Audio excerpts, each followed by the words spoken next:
Bismillahirrahmanirrahim. Assalamualaikum warahmatullahi wabarakatuh.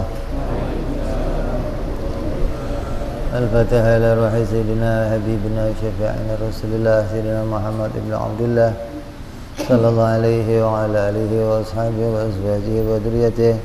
Inna Allah yahli li rajatihim bil jannah wa yanfa'una bi asrarihim wa anwarihim wa ulumihim wa nafahatihim وبركاتهم في الدين والدنيا والآخرة ويجعلنا من حزبهم ويرزقنا محبتهم ويتوفنا على ملتهم ويحشرنا في زمرتهم بالعافية سلامة لهم الفاتحة. أعوذ بالله من الشيطان الرجيم. بسم الله الرحمن الرحيم. الحمد لله رب العالمين الرحمن الرحيم مالك يوم الدين. إياك نعبد وإياك نستعين اهدنا الصراط المستقيم صراط الذين أنعمت عليهم غير المغضوب عليهم ولا الضالين آمين.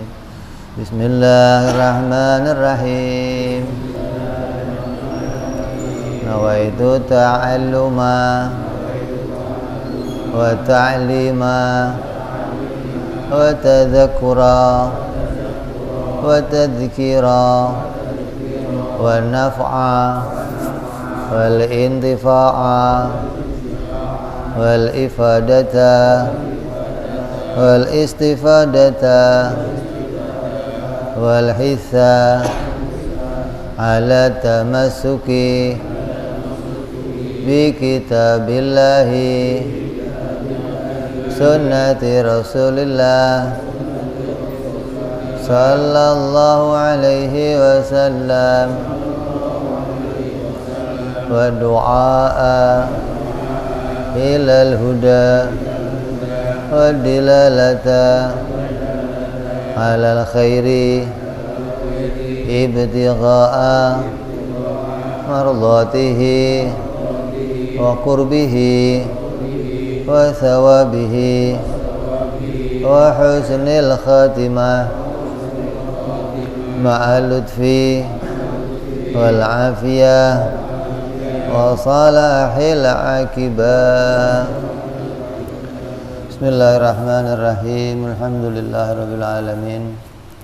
Salatu wassalamu ala asyrafil anbiya'i wal mursalin Sayyidina wa habibina wa syafi'ina wa maulana Muhammadin wa ala alihi wa sahbihi ajma'in. Amma ba'du. Qala musanniful kitab rahimahullah nafa'ana bihi wa bi'ulumihi fid darain. Allahumma aftah qulubana futuhal arifin wa bihidmatika wansur alaina birahmatika ya arhamar rahimin. Ila anqal.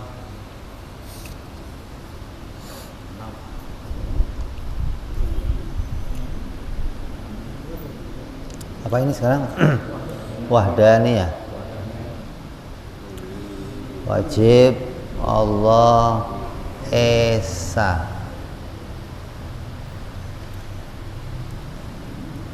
Kita sering baca surat Al-Ikhlas. Ya. Qul huwallahu ahad. Katakanlah wahai Nabi Muhammad bahwa Allah itu Ahad atau Esa. Allah itu satu. Yang Esa itu apanya? Allah itu satu. Yang satu itu apanya? Apanya yang satu? Kalau wujudnya satu, matahari juga satu. Ente ada berapa? Satu. Satu apa banyak? Hah? Haji Muri ada berapa?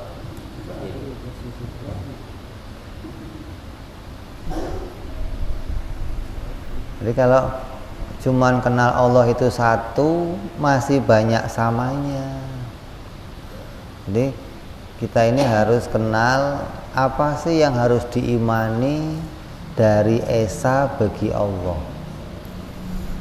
Esa bagi Allah itu yang harus diimani oleh orang Islam, laki-laki maupun perempuan, tua maupun muda, bahwa Allah itu esa dalam 3 hal. Esa zatnya, esa sifatnya, dan esa perbuatannya. 3 nih. Kalau cuma tahu Allah itu pokoknya satu, lah yang satu itu apanya? Kalau cuma satu wujudnya, matahari juga satu, gitu loh, masih ada samanya berarti. Sedangkan Allah itu nggak ada samanya, berarti yang satu bagi Allah itu zatnya satu, sifatnya satu, perbuatannya satu. Atau kalau mau begini, Allah itu satu-satunya, gitu. Maknanya apa? Nggak ada lainnya, gitu loh.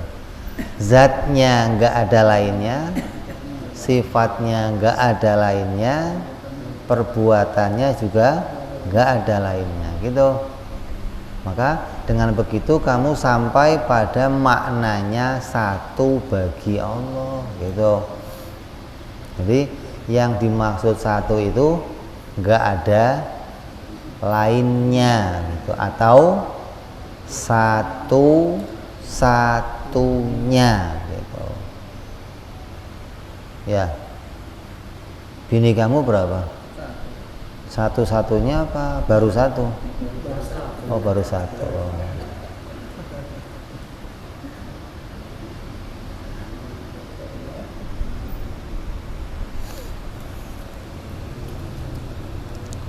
Mustahil Allah itu ada lainnya. Mustahil Tuhan itu ada lainnya, baik pada zatnya atau pada sifatnya atau pada perbuatannya. Adapun yang dimaksud Allah itu esa pada zatnya adalah, kita ini harus mengesakan zatnya Allah, mengesakan sifatnya Allah, dan mengesakan perbuatan Allah.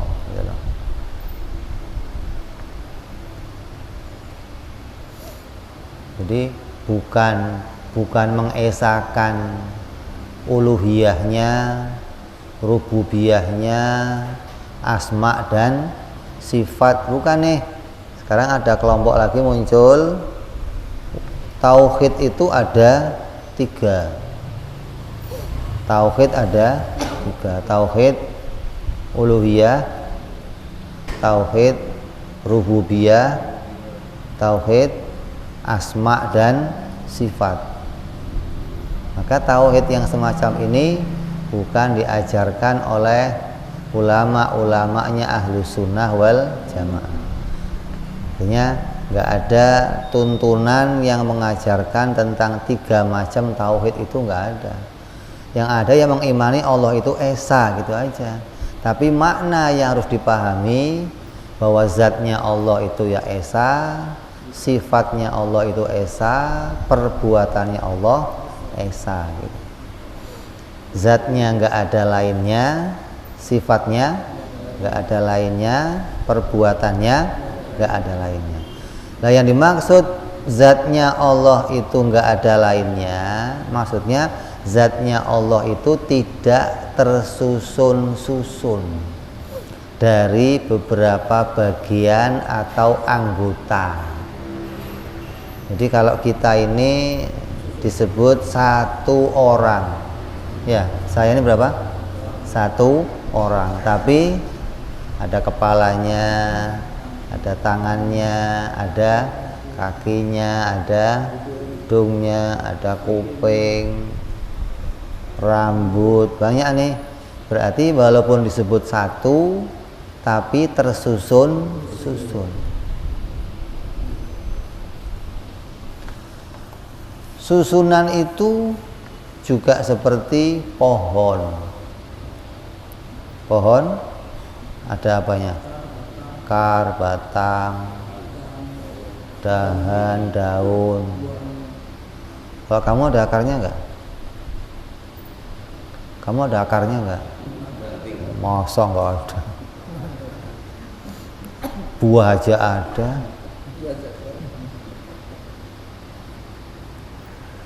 Jadi sesuatu yang tersusun dari bagian-bagian. Lah, bagian-bagian itu kalau mau dipisahkan nih, justru nanti nggak ketemu yang namanya orang. Pisahkan nih, tangan, kepala, kaki. Yang orang yang mana? Hah? Yang orang yang mana? Jadi orang itu hanya sebutan aja dari kumpulannya beberapa anggota, gitu loh. Kayak ngomong sepeda, itu kumpulan dari ban, stang, pedal, terkumpul semua baru namanya sepeda. Kalau dipisah-pisah, sepedanya mana? Nggak ada.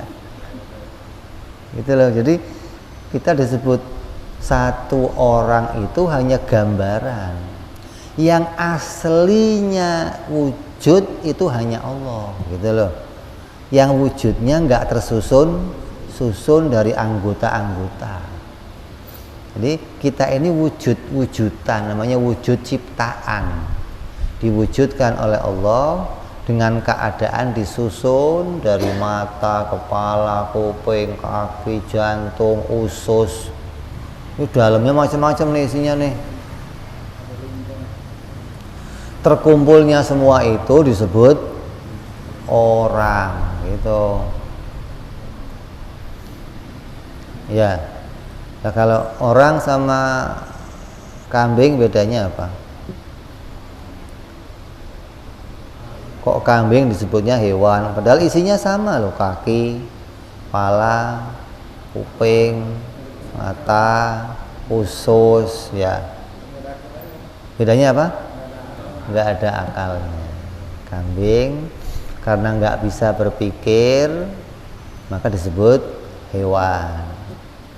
Kita bisa berpikir disebut manusia atau orang. Jadi kalau ada orang kok nggak bisa mikir, maka sama dengan hewan, gitu loh. Ya, jadi Allah itu esa pada zatnya, maknanya zatnya Allah nggak tersusun. Ketika di Quran ada ayat Allah bertangan, Allah berwajah, Allah bermata, maka semua ayat itu harus ditakwil, gitu loh. Nggak boleh kita imani ya Allah itu ya punya tangan tapi tangannya beda, Allah punya mata tapi matanya beda. Nggak boleh mengimani yang demikian. Kalau kamu imani begitu berarti Allah itu nggak esa zatnya tersusun. Apa bedanya sama kita kalau begitu? Sedangkan ayat Quran mengatakan laisa kamitslihi syai'un walam yakun lahu kufuwan ahad. Qul huwallahu ahad. Jadi keesaannya Allah itu beda sama keesaannya makhluk. Saya satu, tapi satunya saya tersusun. Pohon mangga satu, tapi satunya tersusun, gitu. Jadi ketika ada ayat yang menyatakan susunan atau ada bagian-bagian dari zatnya Allah, ada zat, maka harus ditakwil, gitu loh. Yang kedua, untuk mengesakan zatnya Allah, harus meyakini zatnya Allah itu tidak ada yang menyamai. Ya, coba Di dalam zatnya adalah bahwa zatnya Allah tidak tersusun dari anggota, dan zatnya itu tidak ada yang menyamai. Kalau zatnya Allah ada yang menyamai gimana? Hah? Kenapa? Kalau ada yang menyamai gimana? Ya enggak satu, gitu loh. Bukan satunya berarti, gitu loh. Zatnya Allah itu satu-satunya. Maknanya enggak tersusun dan tidak ada yang menyamai, gitu. Kalau ada zat yang menyamai, ya berarti enggak satu-satunya, bukan esa. Nah, kalau matahari berapa? Tersusun enggak? Hah? Matahari tersusun enggak? Ada apanya?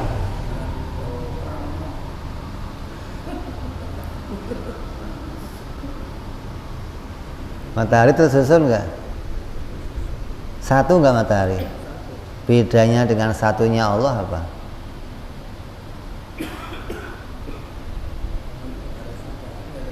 Hah? Susunannya apa? Kepala, kaki. Hah?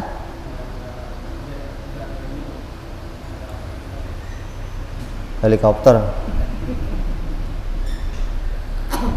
Satunya matahari ada yang menyamai. Bulan, bintang, ya kan? Sama seperti matahari. Nah, kalau Allah tidak ada yang menyamai, maka untuk memahami satu atau esa pada zatnya harus menghilangkan dua hal: tidak tersusun-susun zatnya dan tidak ada yang menyamai, gitu loh. Baru kamu memahami, oh, Allah itu betul-betul zatnya itu esa, tidak tersusun-susun dan tidak ada yang menyamai. Kalau tersusun gimana? Ya berarti zatnya enggak esa. Kalau ada yang menyamai gimana? Ya berarti enggak esa. Kayak kamu orang, ada enggak yang menyamai kamu? Ada. Ada pohon, ada juga yang menyamai. Ada pohon mangga, ada lagi pohon duren, ada pohon yang lain. Isinya sama, ada batang, daun. Maka Allah itu enggak ada yang menyamai zatnya. Kalau Allah punya anak gimana? Hah?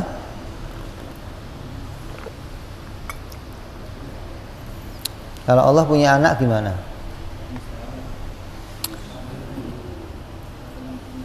Hah? Iya. Berarti zatnya ada yang menyamai, gitu. Kalau anaknya orang apa? Kucing. Hah? Kalau anak macan apa? Berarti ada yang menyamai. Kalau Tuhan punya anak, berarti ada yang menyamai zatnya. Masa anaknya Tuhan zatnya nggak sama kayak Tuhan, gimana sih? Anak dari mana berarti itu? Anak pungut, ya kan? Kalau anaknya orang, dia keluarnya orang, zatnya sama nggak? Sama. Anak kucing, kucing. Anak pisang beranak nggak? Beranak kan? Ada apanya? Sama nggak? Sama kan? Kalau disebut anaknya berarti sama. Kalau Tuhan kok punya anak berarti nggak satu-satunya, gitu loh. Bukan ahad, berarti zatnya Tuhan itu nggak esa jadinya. Maka kita mengatakan mustahil Tuhan itu punya anak, mustahil Allah itu beranak, punya bapak yang mustahil, punya anak mustahil. Kalau punya bapak ya berarti nggak satu, ya kan? Kalau punya anak ya nggak satu zatnya, gitu loh. Berarti ada zat lain yang menyamai, gitu. Ya, itu yang pertama. Kita harus ngerti Allah itu esa zatnya, maknanya zatnya nggak ada yang menyamai dan zatnya tidak tersusun dari beberapa zat, gitu. Terus yang kedua, esa dalam sifatnya. Adapun maksudnya esa di dalam sifatnya adalah bahwa sifat Allah tidak tersusun-susun dari sifat yang sejenis, artinya sama namanya dan sama kerjanya. Contohnya apa? Sifatnya Allah itu esa, tidak ada sifat pada dirinya Allah yang sama namanya dan sama kerjanya. Contohnya apa? Contohnya apa? Dua penglihatan. Ini kalau lihat pakainya apa? Hah? Kain. Ain, insyaallah. Orang diajak bahasa Indonesia di bahasa Arab. Kan kalau bahasa Arab lu bahasa Indonesia jawabnya. Kalau lihat pakainya mata. Matanya berapa? Berarti penglihatan kamu berapa? Kalau tutup satu ngelihat nggak? Hah? Masih bisa lihat nggak? Tutup masih bisa lihat nggak? Lah dua buat apa? Kan satu cukup. Ngapain dua? Hah? Nah Allah itu nggak begitu, gitu loh. Pada dirinya Allah nggak ada sifat yang double begitu, nggak ada tuh. Allah menglihatan dengan dua penglihatan, nggak ada. Kenapa? Karena dengan satu penglihatan Allah mampu melihat segala sesuatu. Bukan satu mata, bukan nih. Karena Allah melihat nggak butuh mata, tapi penglihatan. Orang yang punya mata pasti lihat nggak? Hah? Ada matanya orang buta? Kok nggak bisa lihat, kenapa?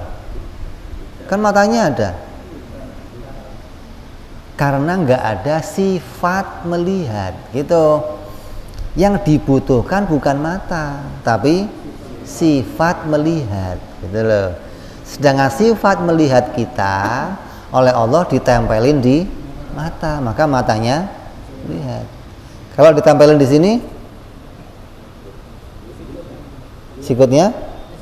Makanya dalam hadis mengatakan apa? Kata Nabi apa? Aku bisa melihat dari depan dan dari belakang. Berarti di belakang Nabi ditempel apa? Bukan mata, penglihatan. Gitu, beda nih. Sifat melihat, bukan mata. Karena yang dibutuhkan untuk melihat bukan mata, tapi sifat melihat. Kayak HP kamu dah. Ya, HP kamu kameranya berapa? Depan. Nabi begitu tuh, bisa melihat ke depan, bisa melihat ke belakang. Nabi itu nggak bisa dikagetin, gitu. Nggak ada orang ngagetin Nabi, nggak ada. Wah, nggak ada. Nabi kaget. Nah, ketika orang-orang itu pada sholat, kata Nabi, ente jangan ribut, saya bisa lihat kamu, kata Nabi, gitu. Menunjukkan bahwa manusia itu diberikan oleh Allah dua penglihatan. Untuk apa?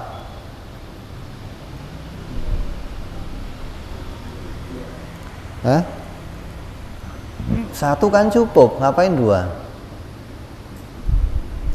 buat cadangan. Kalau satu kelilipan gimana? Untung ada satunya lagi loh. Kalau satu doang kelilipan, repot dah. Jadi untung Allah kasih dua penglihatan gitu loh. Dengan dua penglihatan kita melihat tambah jelas. Terus bisa untuk cadangan. Dua walaupun dua ini nggak bisa dipakai sendiri-sendiri, nggak bisa. Coba satu lihat kanan, satu lihat kiri, bisa nggak? Jadi walaupun matanya dua, penglihatannya dua, yang dilihat satu. Pendengaran kamu dua, yang didengar satu. Coba satu dengar saya ngomong, satu kamu telepon gitu.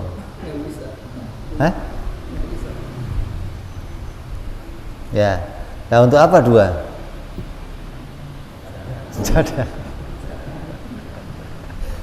Biar tambah jelas gitu loh. Makanya kamu kalau ngelihat film India, suka nggak India? Suka film India nggak? Di India itu ada gambaran mereka menyembah Tuhan dengan mata yang banyak. Kata mereka, Tuhan itu kan melihat segalanya, pasti matanya. Ya, jadi mereka berimajinasi gitu loh. Kalau kita enggak, Allah Ahad, sifatnya juga Ahad gitu. Dengan penglihatan yang esa, Allah melihat segala sesuatu.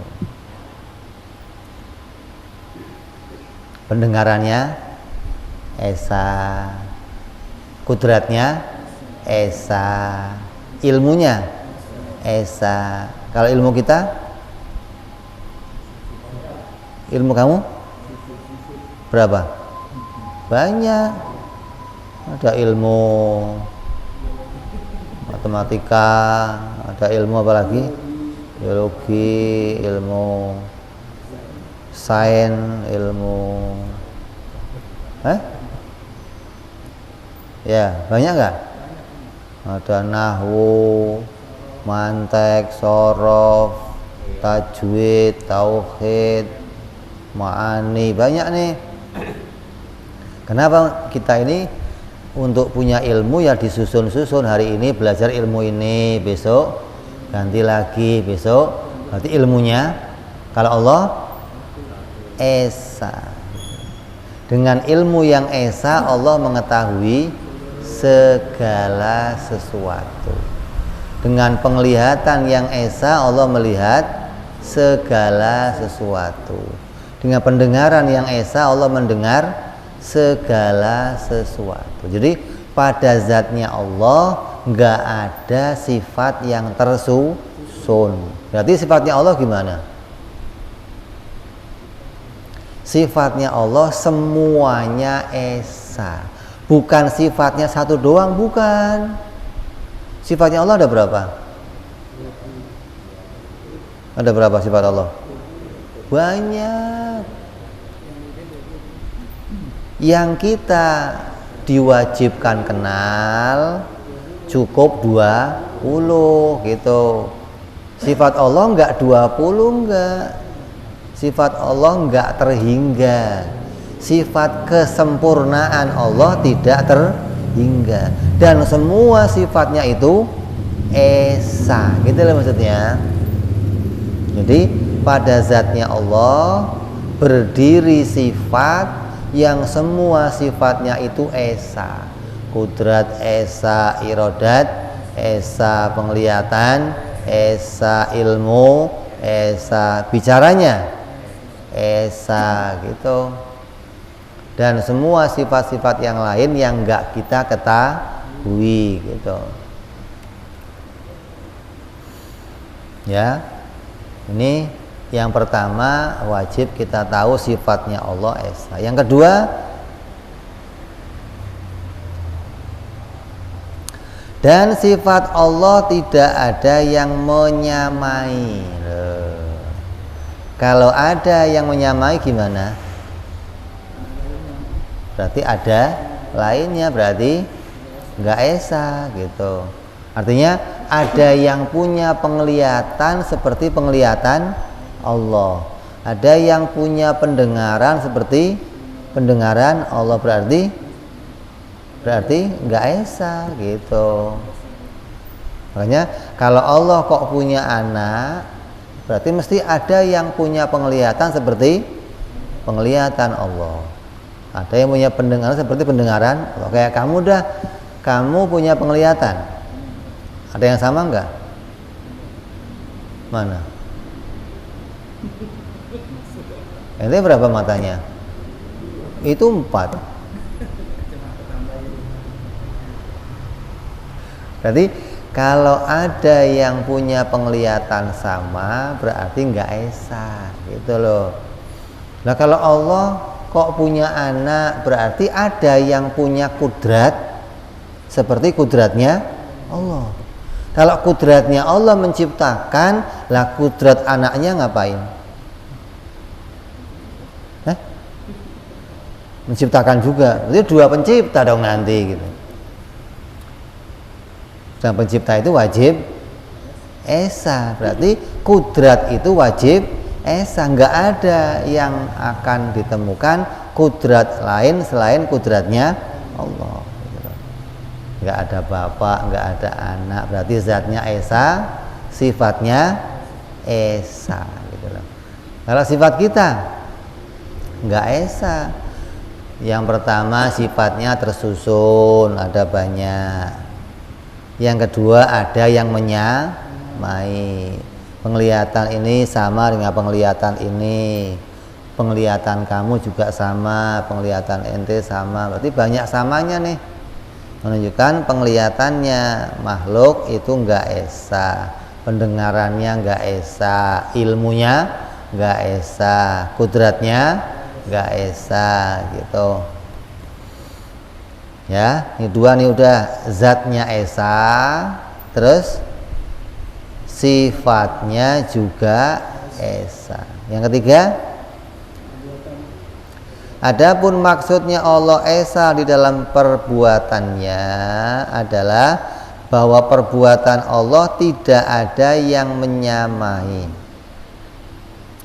Karena perbuatan Allah itu maksudnya taksir, yaitu mempunyai hasil dengan kerjanya. Adapun perbuatan hamba itu tidak memiliki hasil, gitu. Berarti hamba itu kerjanya nggak punya hasil. Berarti yang kerjanya punya hasil hanya Allah. Satu-satunya yang kerjanya punya hasil itu hanya Allah. Selainnya Allah kerjanya tidak punya hasil. Apabila nampak bekerja, kalau kita kok punya kerjaan, maka kerjaan kita itu diciptakan oleh Allah. Dan apabila Allah memberi pertolongan, maka kita baru punya hasil. Apabila Allah tidak memberi pertolongan, maka kita tidak akan punya hasil.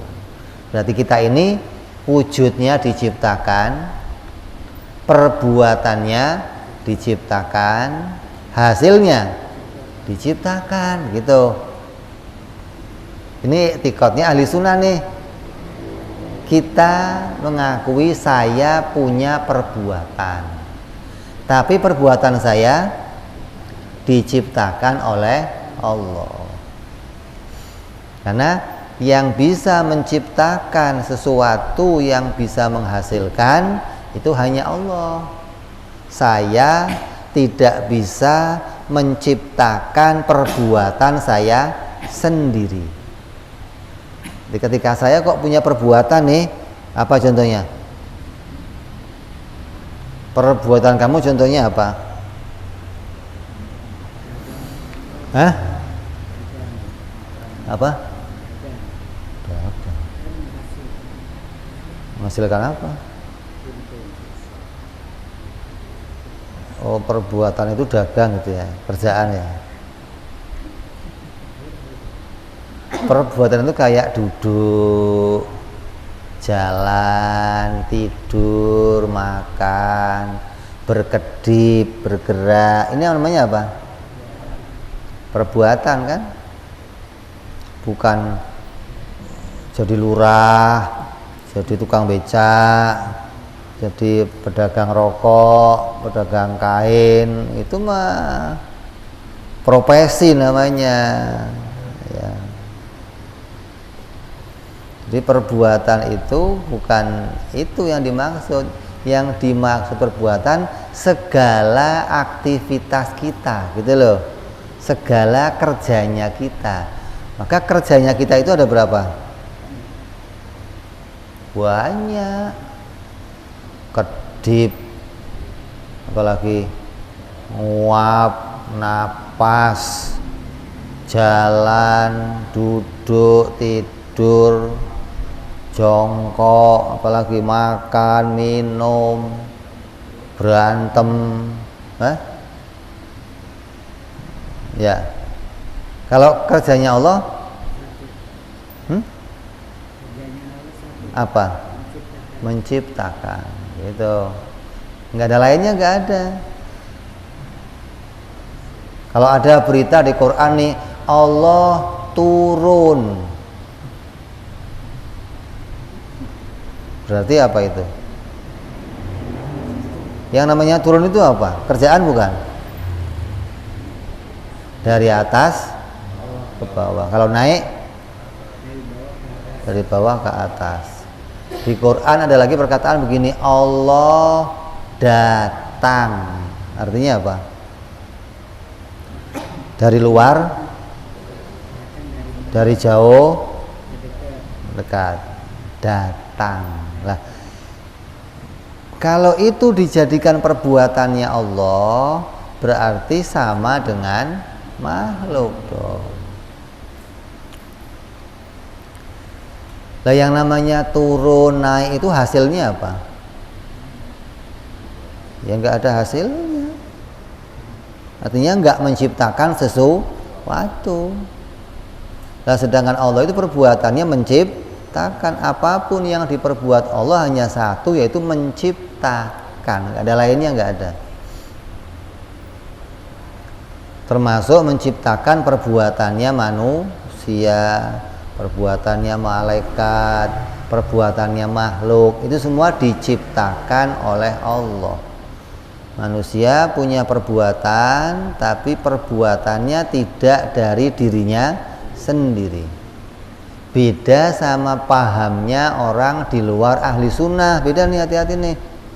Ada kelompok di luar ahli sunnah yang mengakui manusia, saya bisa bikin perbuatan saya sendiri. Nih, saya mau gerak, terserah saya. Saya mau diam, terserah saya. Saya mau kedip-kedip nih, terserah saya. Saya mau nafas, terserah saya. Berarti saya bisa bikin perbuatan saya sendiri. Itu paham siapa? Orang-orang Mu'tazilah, orang-orang Qadariyah. Itu pahamnya begitu tuh. Berarti Allah itu punya perbuatan sendiri, makhluk punya perbuatan sendiri, dan perbuatan makhluk tidak diciptakan oleh Allah, tapi muncul dari dirinya makhluk itu sendiri. Gitu. Ahli sunnah nggak paham seperti itu. Ahli sunnah punya paham manusia, makhluk, mau itu setan, jin, dedemit, kuntilanak, tuyul, malaikat, itu punya perbuatan, tapi perbuatannya diciptakan oleh Allah. Jadi kalau kita sholat nih, berarti yang bikin sholat kita siapa? Pertolongan Allah. Kalau nggak ditolong Allah, nggak bisa sholat, gitu loh. Jadi orang yang bisa memahami ini, nanti bisa memahami bahwa ibadahnya itu atas pertolongan Allah. Nah kalau ibadahnya ditolong sama Allah, nanti hasilnya masuk surga juga ditolong Allah, gitu loh. Bukan manusia bisa ibadah tanpa pertolongan Allah dan bisa masuk surga sendiri, nggak bisa. Ibadah yang nolong Allah, apalagi masuk surga, maka yang nolong juga Allah. Ketika orang itu sudah sholat, udah bisa puasa, udah jadi haji, jangan bangga pasti masuk surga. Kenapa? Karena yang akan masukin surga bukan ibadah kita, bukan, tapi Allah, gitu loh. Hingga setiap kita ibadah masih selalu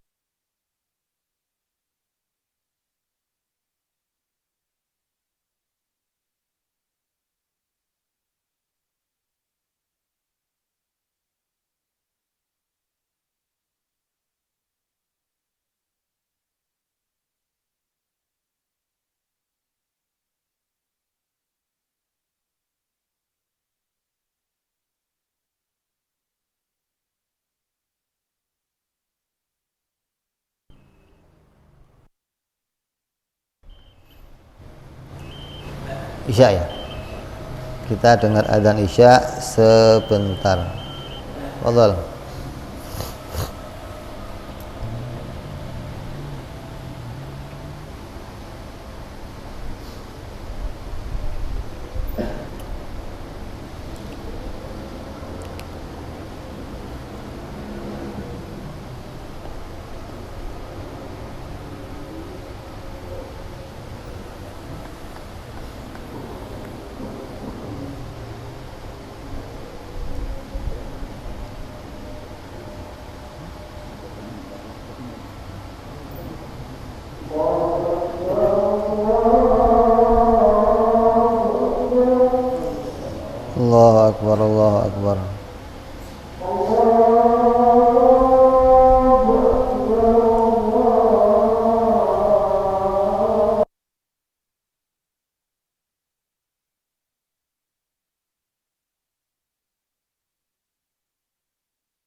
Kita teruskan sedikit.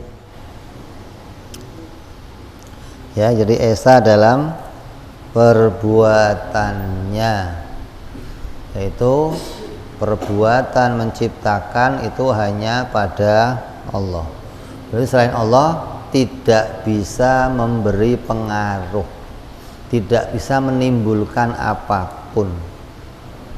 Nasi tidak bisa mengenyangkan, api tidak bisa membakar, gitu. Pisau tidak bisa memotong, dan seluruh apapun di jagat ini tidak bisa menghasilkan apapun. Ketika kelihatannya kok demikian, maka itu terjadi atas pertolongannya Allah, gitu. Itu yang wajib kita yakini demikian. Kalau kita nggak meyakini demikian,